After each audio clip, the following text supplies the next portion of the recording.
A retired teacher living with a disability just wanted to be able to walk in her own backyard. She uses a wheelchair to get around, but hoped an upgrade to her pool could allow her to walk on her own. But Michiana's problem solver, Kevin Wormhold, found out it wasn't so simple when she got in the deep end with questionable businessmen. Imagine living with a disability that creates life obstacles at every turn. You break through every barrier, accomplishing things that no one ever believed possible, only to have your last dream ruined by an unethical contractor. This has just been a nightmare. I mean, my biggest fear is that it will have to be filled back in. Joanne Slomsky is a retired teacher who back in November of 2020 signed a contract with Mauer Specialty Pools and Concrete.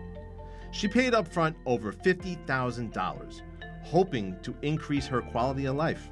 I'm 55.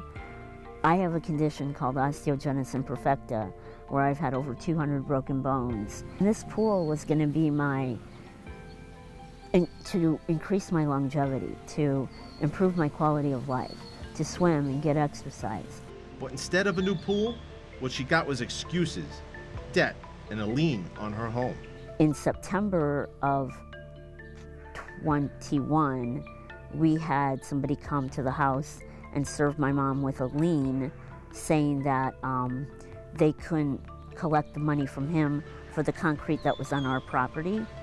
So they were putting a lien on our house, and my mom said, but we've already paid him everything. The concrete was ordered from John Ward Concrete Incorporated in Osceola. According to Indiana code, the time limit for filing a mechanic's lien is 60 days. Because the concrete was poured on her property, Joanne became responsible for the debt, even though she already paid Mauer Specialty Pools and Concrete for the job. The lien was for $864. Eventually, the lien was removed, but it caused added stress to Joanne, who believes her time is running out. I've probably already passed my life expectancy, and because the issue that I have affects the heart, not just the bones, and the respiratory situation. And so, like I said, getting in the water and swimming would really, really help my respiratory situation, everything, my joints, my bones. So I went to the business address on record for the pool company. We took the 40-minute drive to Plymouth to go to Mauer Specialty Pools and Concrete, which, if you look behind me, no longer exists. As of January of this year, a new tenant has moved into this location. Indiana's Secretary of State records indicate the business was dissolved back in June of 2021. The Better Business Bureau gives the company an F.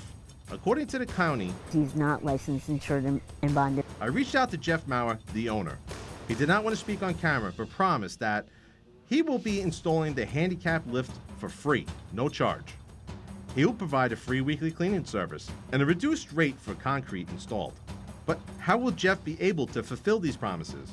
He told me he has staffing problems. Jeff also informed me that he ordered a custom pool liner, which takes some time to make. Joanne believes the issue may be something else. She talked with some of Jeff's other customers who signed contracts after her. They're already swimming in their pools. Jeff Mauer discriminates and scams people with disabilities because, like I said, why are these other people receiving preferential treatment? I can be put on the back burner because I'm just some girl in a wheelchair that doesn't matter to him. All Joanne wants is to experience things that her disability doesn't allow her to. I can walk when the water's up to here, shallow enough. I can walk around, and it's just such a freeing sense of life. I mean, it just makes me feel normal. Joanne has had to overcome many life obstacles. Even after these recent events, she remains hopeful that Jeff will hold up his end of the bargain. If you want to help Joanne or reach out to me about any problem you're having, you can email me at kwormhold@abc57.com. Live in studio, Kevin Wormhold, ABC 57.